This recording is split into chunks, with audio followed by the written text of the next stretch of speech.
to the mindful musings of two spiritual mamas. We are Alicia and Shelby, here to share our 20 years of authentic friendship, life experiences, and acquired wisdom. Infused with love and intention, our episodes will inspire those who are ready to shift their soul path into alignment with its divine purpose. We will discuss alternative approaches to life's traditional pathways, leaving you with tools in your spiritual toolbox to navigate everyday moments. Knowing and embodying the empowered self on a daily basis is one of the most valuable practices you can adopt. Understanding that you are surrounded by a network of support, both physically and spiritually, will carry you into the next phase of your divine purpose. You are not alone on this journey. We recognize we're on a spiritual path, navigating our day-to-day lives, and in this podcast, we'll share with you our organic thoughts as we grow and blossom together. Welcome to episode 10 with two spiritual mamas. I am Shelby. And I'm Alicia. And today's episode is dedicated to questions from our listeners.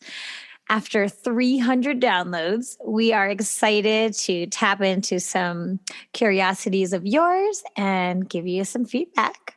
So our first question is about how we do the normal stuff like paying bills, working, thinking about money, going to doctor's appointments, even grocery shopping, and still feel connected to a greater energy or greater meaning.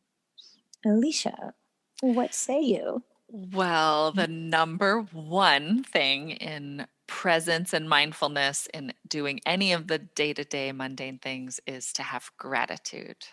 Yes. I'm so thankful to be paying this $200 electric bill because that means I have electricity. Exactly. It helps though. It helps. It's necessary. And yeah, so grateful to the water. My water bill is the one that's the most expensive. I don't have one. And, oh, that's nice. Yes. But you know, our relationship with money is a big one that brings up our questions about us as spiritual beings, because money is such a, I mean, so earthly. It's so earthly. It's so required. It's got so many connections to control and security, consumerism. I mean, just like you could go on and on, right? But status.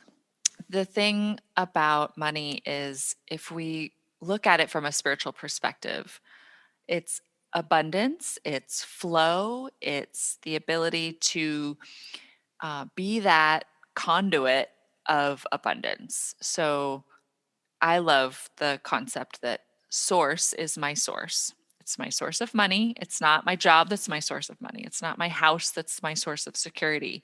The divine is my source for all of these things. So money, bills, work, I tap into that divine source, just divine abundance of possibility and energy, and what more can we say? So much more. Well, you know, it's a drag sometimes to go to work, even when we have jobs that we absolutely love. You know, there's days you're tired and you do want to stay home and do the things that you would want to choose to do. But again, going back to gratitude, sometimes I walk into coaching and I'm like, wow, you guys all showed up again. Like, this is fascinating. It's spectacular. I appreciate you all so much for all the efforts it took for everyone to get there, from all the parents and just the inspiration of the kids. So that to me is all divine orchestration. You know, even obviously everybody knows I have a coaching philosophy that is very spiritual, but even when a new kid shows up for me, it's a divine moment. I really do see it that way, that there's a magnetic attraction in the universe somehow, and that kid came to me for a reason. And so even the doctors we choose and everything, the grocery stores, the facts that we have the certain foods in the grocery stores that are in our town. I I think some of really this honor it all. normal stuff, what this listener question was about, can be those harder moments, the, like you Mm. said, the lower energy, don't necessarily want to be at work, or how can you bring in fun, playfulness, add music or a podcast if you can. But also a question I'd like you all to remember that you can ask yourself at any point, wherever you are. If something's feeling mundane or if you're feeling low energy, you can just ask yourself, because your brain is a supercomputer that will answer this question beautifully. How can I have more joy in this moment? And it's like, okay, well, I could take a break. Like whatever you need. You just your body will answer your questions. And how can I experience more love in, you know, throughout this day? It could be showing your appreciation and gratitude to your coworkers, or, Mhm. calling a friend, or, using your downtime, your time to connect within, interweaving that throughout your day. um, I want to say about doctor's appointments, though, sometimes you end up with a really frustrating, like, not personable person, or malfunction. Like, I was going to this clinic that kept canceling my appointments, auto canceling my appointments, because I didn't answer the call because I was working or doing something else that was confirming my appointment. Like, I didn't get back to them quick enough. And so they automatically canceled it and I had to reschedule. And I got frustrated. And I have to say, it challenged my ability to stay centered and speak with loving kindness and communication. But really, all of these day to day moments are a chance to apply those tools that we're talking about, and giving us that challenge to rise up, to tap into that higher vibrational frequency, and connect it to a greater meaning. Yes, and embody that person on the other line is also going through their own struggles that day, and they're just another beautiful human being of light on this planet. And I know in the past, before I was inside of this headspace of connecting to the greater collective, I am going to just admit I may have taken it out on a the electric bill person or whoever it was, and I would be grumpy because I'm never going to see this person again. I can let out my frustration on them, and that happens. And I know that a lot of people who have those jobs could tell some stories that of just flat out rudeness. I know we have the Vermont Country Store here, and people have tried to work there on the phone lines, and they say, we just can't because people are so rude on the phone.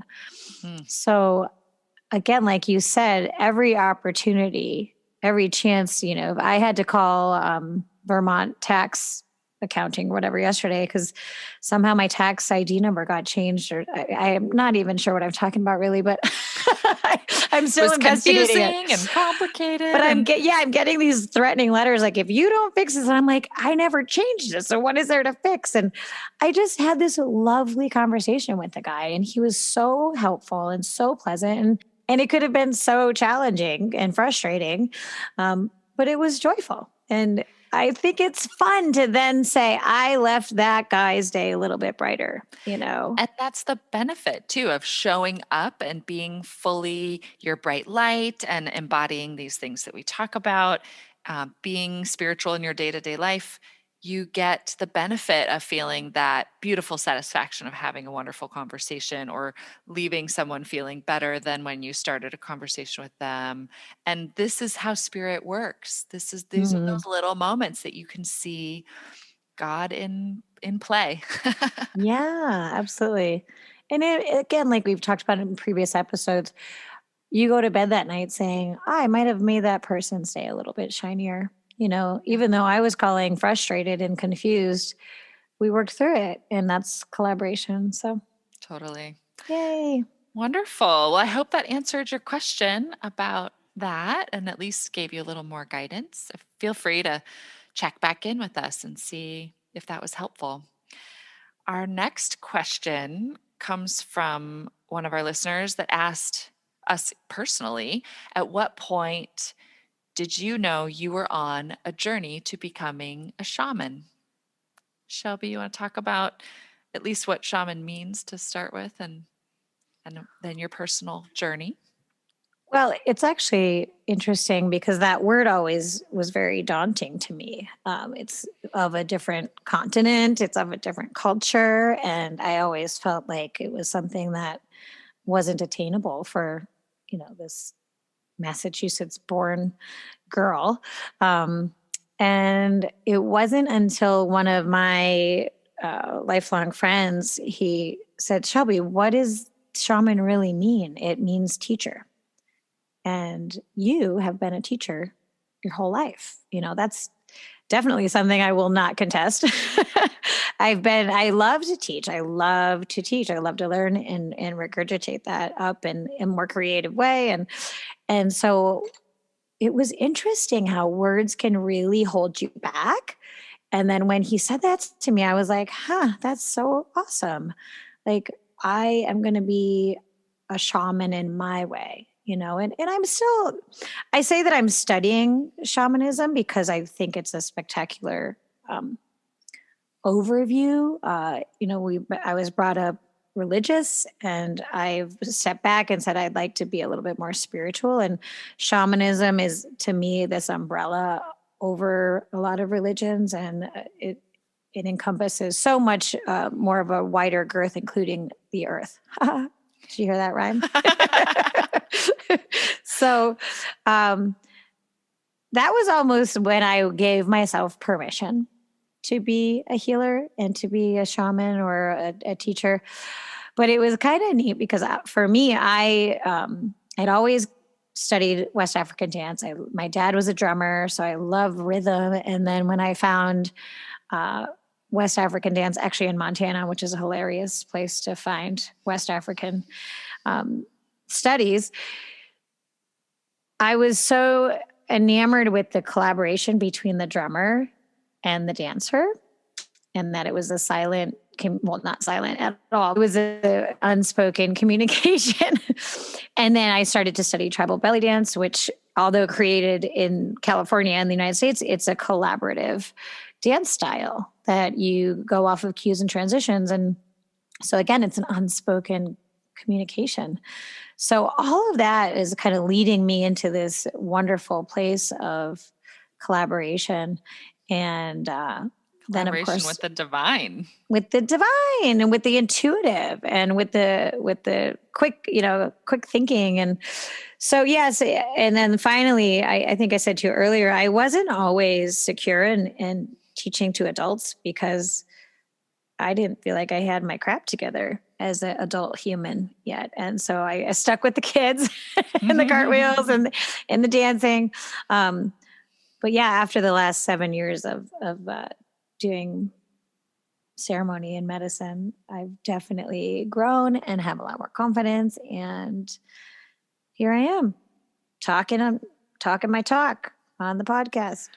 And walking your talk. That's a big Yes. part of being a shaman or any spiritual leader of any kind, and even a healer. I actually Yeah. Tell always, us. I feel like I always knew I was a healer. I came from a family that really nurtured that, and I knew it at a young age. So I say I learned to meditate around 16. My mom taught me, and I really tapped into this deep well of knowing who I really am at the core. I knew I was a healer. So leaving high school, I was like, well, I don't want to go directly into college because that's not the place to learn how to be a spiritual healer or an energetic healer. And so I was looking at massage schools, and I found Bastyr University with this undergrad in herbal science, which is how I met you and had my whole Mm-hmm. life change, because that's where I really had the awakening into my spiritual gifts. And from a young age, I was calling to the universe, send me my teacher. I'm ready to be taught, right? And it's that idea of like, who's my shaman that I can turn to teach me the ways of spirit? Mm-hmm. And I was just wondering where I would find that person. And I was going to go through school and learn this herbal medicine and maybe become a naturopath. That was my idea. Well, while I was in school, I was dancing with you, Shelby, and we were in this beautiful collective of women and feeling this real supportive, feminine, womb like energy of just blossoming, this beautiful energy that I was tapping into for the first time in this Mm. way. And I had this spiritual awakening, which was my realization that I was not supposed to be a doctor and go down that path. And you introduced me to Judy Yamamura, who I say was my first spiritual teacher. Mhm. That very first time I walked into her office, because she does sort of a counseling style teaching and helps people with their own internal journey. And that's exactly what I needed help with. I walked into her office, sat down in that chair, and I have this very clear memory. One of the first things she said to me was, "Do you realize you just walked in here with a whole line of grandmothers behind you?" And so that, A you know, gaggle of grandmothers. that was my first introduction to ancestry medicine, grandmother medicine, working with the divine in these ways and learning, and then developing my own gifts. And it just blossomed and continued to grow because this was like definitely my calling. And I was so grateful to have this teaching and guidance. And I felt like I was her apprentice for like 5 years that I worked with her weekly. I mean, I had sessions with her all the time. And then my life brought me to the School of Shamanic Studies in Portland, or outside of Portland. And I had a new teacher, and I did some training like what you're doing. And we did ceremonies and journeys and learned a lot about how to journey to the lower world, the upper world, and Mhm. really listen to spirit guides and follow animal spirit medicine and all sorts of things directly in those little So lessons. you knew from a really young age, like spirituality. I mean, you were raised a little bit inside of that realm as well. Yeah, I was really lucky. I always say I feel like I got a leg up in this lifetime. And like our children are, with more conscious Yeah. philosophy and spirituality instead of constricting religion, unlike your Catholic upbringing. Yeah. Yeah. We past life was never a phrase in my upbringing. And I know my daughter has, we talk about how she was my mother in past lives, and she, she's 14 and she has a lot to say about it. She reminds me of it in those certain moments. She'll go, My mom and "Mom." I, yeah, my mom and I have done this lifetime thing a lot of times. Yes. Well, I think that's a cool question because I think a lot of us are healers. A lot of us are way showers. I believe that was your phrase from our last episode, and we need this. We need this awakening and brightening of all of our individual lights. So if you are out there listening and you have this feeling, go with that. Like, yes, yes, it's a big yes. We're giving you yeses. Yeah, and just call out to the universe to be guided to that next teacher that will be exactly who you resonate with for what you need to learn right now. In Portland, I have my own, I call her my shaman teacher, this newer woman that I've been working with the last year, Ella Quay, and she does this beautiful light language song, which then I connected with another woman who uses light language in her healing practice, and we're gonna do a little trade and share. And she does a little course on it, and all these little things as they come in, you just Mhm. follow spirit. I mean, when I went to become a soul coach and do that training, I was guided to go to Life Purpose Institute first because spirit guided me there. It was literally a Facebook ad for the Ah, school, but it was divinely timed because I was looking for the next step. And so just follow your inner guidance. mhm. Ask the questions and be clear about them. And uh, I wanted to add the first time I met Judy, I had been to counselors. I was never afraid of going to counselors, but it was so funny because I was used to going to a counselor and you just talk and talk and talk, and they give you a little bit of feedback and then, okay, time's up. And I mean, I remember one time I was in counseling and I was like full out crying, like in the middle of this, what I thought was this big aha moment. And the woman said, "All right, time's up. We'll see you next week." And I was like, huh? Are you serious? Like, I was so shocked. I'm like, and I'm leaving now. Weird. I know, right? And then with Judy, she read my energies so beautifully. And it was this first introduction that we all carry our stories with us energetically. So I didn't need to talk a lot. It was so fascinating. She did so much of the talking She and picks up on it. the clarifying and the what she's seeing. And I was just like, that was the coolest thing ever. Yeah. And I love that about her. And everybody I introduced her, I said, just know that you don't have to say a lot. You're not going to sit there and be like, I've said this 100 times before. Like, we don't want to hear the broken record of your story. We want to hear how we're going to snap out of it. So there's Absolutely. a plug for Judy inside of our episode. Yay, Judy. Love And is her. that website coming soon for It her? is. We're working on it. I'm helping her make that website so that people can find her. Okay. Until then, I think her number is somewhere You on can always our. email us if people are really Yep. feeling called to work with her because this resonates with you. Definitely reach out to us. You can email us through our website, twospiritualmamas.com, or reach out with an instant message on Facebook or Instagram, and we'll connect you for sure. Absolutely. All right. And our third question is from one of my clients. And I think it can really apply to a lot of people who own businesses or even families. If you are the chieftain, that might not be a great word to use, but If you the are, adult, the adult in the house. How yeah, do you? Yeah, from a right. spiritual perspective. Yes. So, how do you find the balance as a business owner between satisfying the needs of your clients and setting up boundaries, guidelines, standards of the operating systems?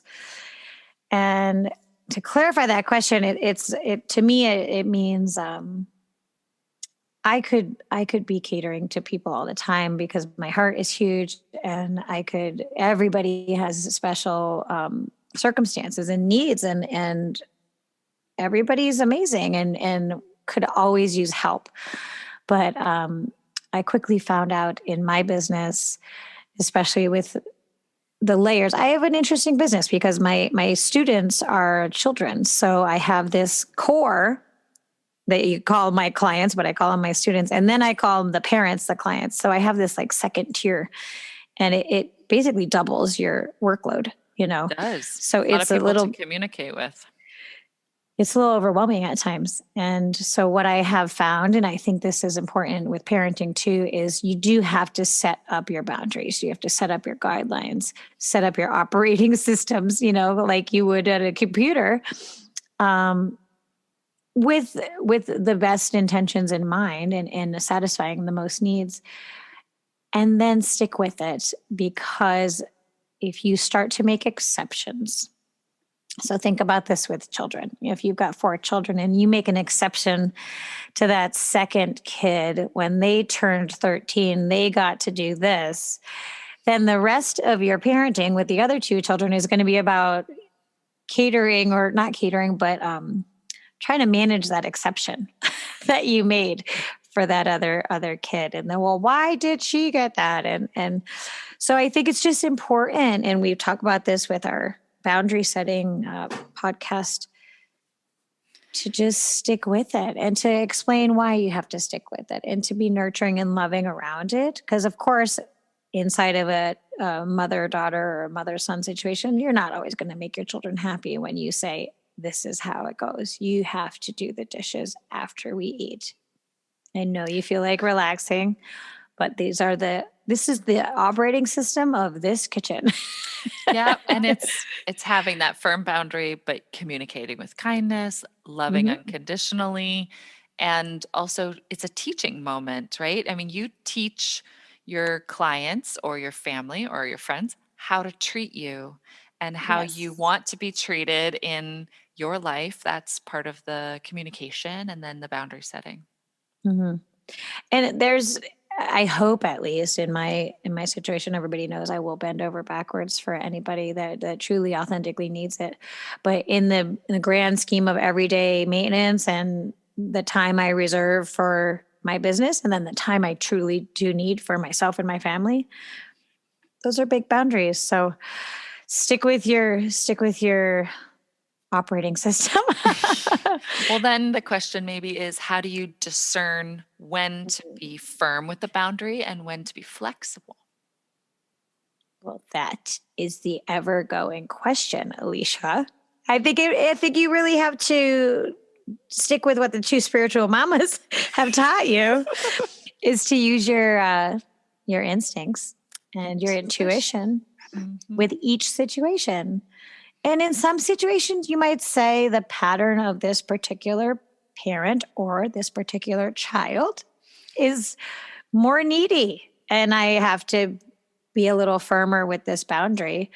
Um, and I'm willing to put in that time and the effort. And is that a good answer? I think that's a good answer. Absolutely. Yeah, you're the tool is your intuition as guidance, Hmm. and then the boundary is through communication and honoring energy, and it's using these spiritual tools and techniques and paradigm mindset to Mm, really be living out of those values and out of those belief systems that you want to choose, right? Instead of getting frustrated at someone over the phone, like we were talking about in the last question, hmm. being able to check in with yourself. Why is this so frustrating to me? Or why is Hmm. this really pushing my boundary so hard? What is it within me that I want to look at? And then how do I communicate that to this person? What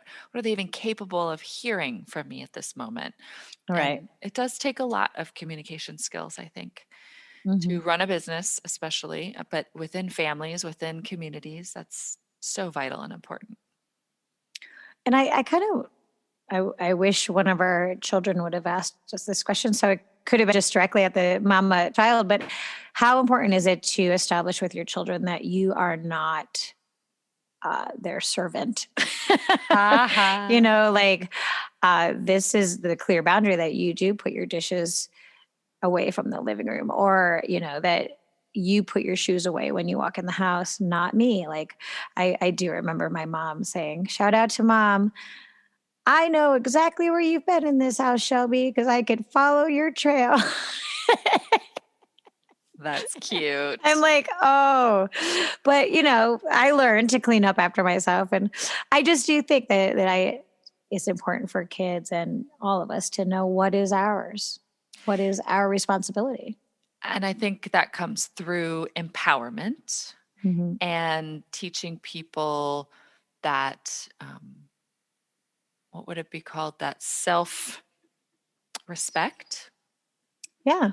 Well, self it's also love. the indigenous mindset that we talked about in our last episode that we're here to serve the community and the collective and we all have our part, you know. And I think children at a young age do need to learn that they have their part. They just don't get to sit back and a plate of food comes in front of them and then it goes away. It's like you could do your little bit here. Right. We So, each have a part to play. I love that. And it's again back to the teaching moment and being able to empower our kids. I love it. Beautiful. mhm. Well, Yay. thank you so much, everybody, for listening. This is such a blessing for us to be able to share our passion of connecting and communicating about these topics with each other and to share that with you and share that with the world. So please keep those questions coming. We're going to plan on adding episodes in throughout with answering questions Just like this. fun little like go for it. Yay, super fun. Thank you. Thank you so much. Have a wonderful day. Mhm.